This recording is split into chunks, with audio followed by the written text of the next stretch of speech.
All right, where should I begin in Various Laws Volume 64? Okay. A little bit of sports. The Denver Broncos trade Tim Tebow to the New York Jets for a couple of draft picks this year, next year, and beyond. What do I think about that? For the Denver Broncos, they're the winner. As for the Jets, they're the loser in all this, and for the simple fact that this is all about PR stunts, all about the locker room perception and everything, since it was all negativity, and anonymous Jet players were bashing the crap out of Mark Sanchez. Put your name on the paper if you're going to bash somebody. Just put your name on the paper. That's all you got to do. If not, keep your mouth shut. I'm all for opinions. I'm all for that. Freedom of speech, but if you're going to speak out and not put your name on it, guess what? You are a punk. You're a coward. You are a loser. Plain and simple, alright? So, second of all, I feel a little bit bad on Mark Sanchez because if he has one bad game, let alone one bad series in a regular season game, which is, 6 months away? And I can't wait for it. New York Jet fans are going to be screaming for Tim Tebow's name. And you know it's coming. You know it's coming. So, match made in heaven or just straight up nightmare between Tim Tebow and Rex Ryan. Wow. Like I said, that's going to be interesting to see how that plays out. New Orleans Saints got pounded yesterday. Sean Payton, head coach, being suspended for a year for the bounty incident. The general manager suspended for, first 8 games. One of their assistants was suspended for 6. The team itself are fined $500,000. That ain't nothing. That's just noise, man. If you're gonna really fine them, hit them with $1 million or something. $500,000. Hell, that ain't nothing. They lose second round draft picks for this year and next year. Wow. Greg Williams, who is now with the St. Louis Rams defensive coordinator, he's suspended indefinitely. The 25 players, current or former Saints players, they're in hot water. Trust me. They're in hot water, and that includes Jonathan Vilma, a linebacker. Shoot. As a Carolina Panthers fan, I want to see the New Orleans Saints lose to my team in full strength. In full strength. But it's going to feel kind of empty. It's going to feel a little bit of empty. I'm not bashing all the Saints fans. No. I'm pretty sure there are Saints fans on YouTube who are, classy, have common sense, But and there's your delusional Saints fans think that, that their team didn't do anything wrong. Let me tell you something, delusional Saints fans.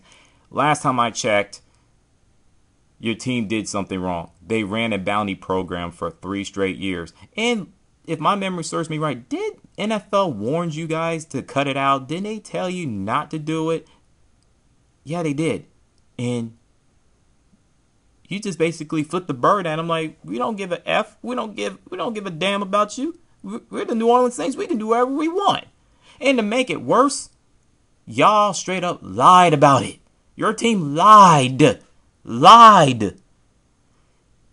Have the Saints learned anything from Michael Vick's situation when there was a dogfighting operations going on and he straight up lied and come to find out that he told the truth after he lied? Yeah.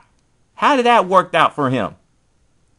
When you lied to the commissioner of the National Football League and Roger Goodell, oh no. Oh no. Oh no. They'll be hell to pay. Trust me. There'll be hell to pay. He learned it the hard way. Your team is going to learn it the hard way as well. And you got people like Jemele Hill and Mike Greenberg, a.k.a. Greeny from ESPN, have the nerve to sit there and say, New Orleans Saints got SMU'd. Anyone who don't know is the SMU Mustangs. Back in the late 1980s, they got hit with a death penalty because of the situation. Watch Pony Excess from the ESPN's 30 for 30, and you know exactly what I'm talking about. Damn it, you cannot. No, scratch that. Those two, and everyone else who agree with them, not only shame on you, I would love to pop you upside your head. How dare you? How dare you have the audacity to compare the two? They're totally two different situations, man. You do not compare to that. Never. You're talking about adults acting like morons, taking money, and everyone who wasn't involved got screwed over at the end, and versus putting bounty on players. Not only hurt the players, put them on a stretcher.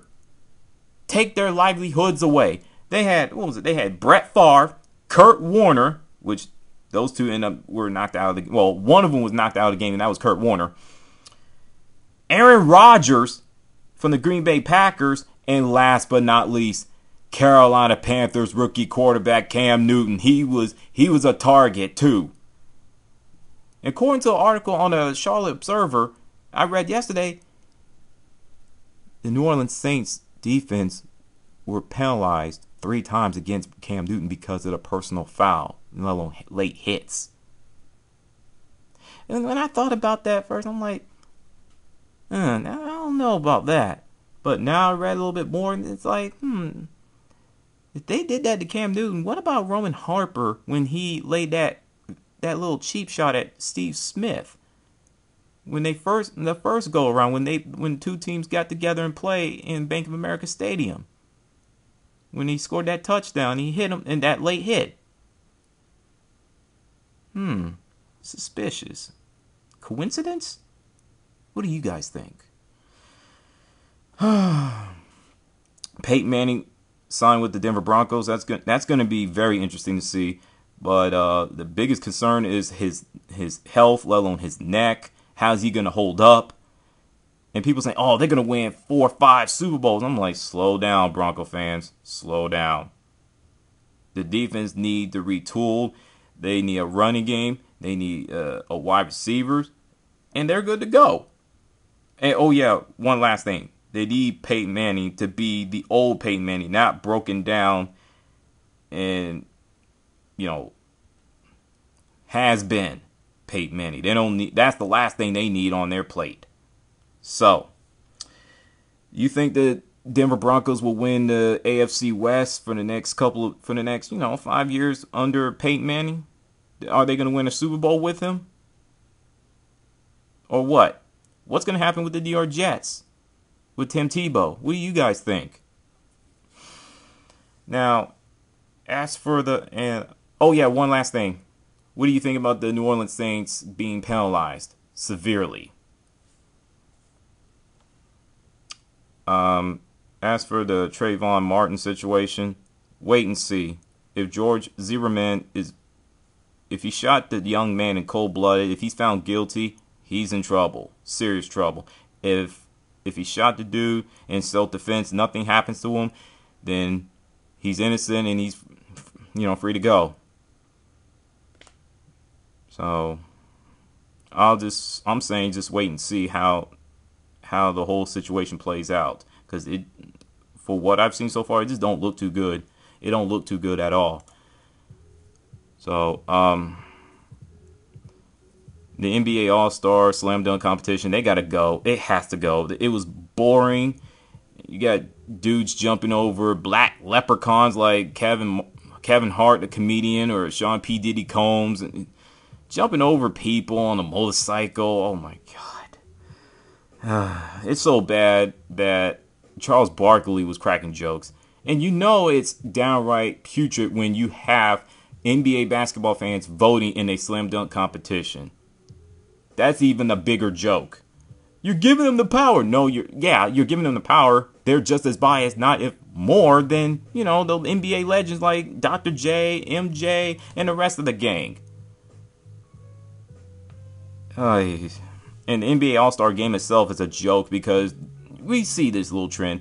They play defense for they don't play any defense for 3.5 quarters, let alone almost the entire game till 5-6 minutes left in the fourth quarter. And you got people like Skip Bayless jumping up and down like a schoolyard girl on drugs. Oh my God, did you see that? They were playing defense. That was awesome. Oh my God. I'm going to give you a malt liquor, Skip Bayless. Get drunk. Go away. Go sleep.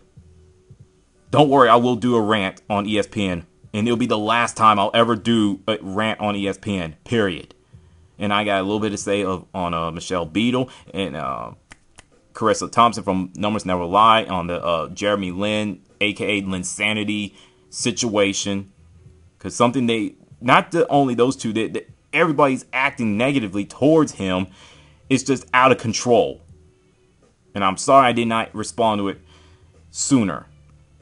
And Mass Effect 3 endings, everyone hates it so much. There's like 43,000 signatures on online petitioning, let alone the ones in Facebook, Twitter. BioWare is looking into it. I don't think it's such a good idea for BioWare to make all these changes just because people are just so... I don't want to play this card or say this. Just because so many people are completely butthurt over an ending. Just because the ending stinks, that makes the entire series or entire game or movie garbage? Come on. There are movies out there or video games out there are really bad but have the really cool ending. So it goes both ways. So whatever. I don't know. I feel that gamers are just damn spoiled these days. I will touch on Is Gaming Still Fun Part 3 later on. With that, I'm out. Peace.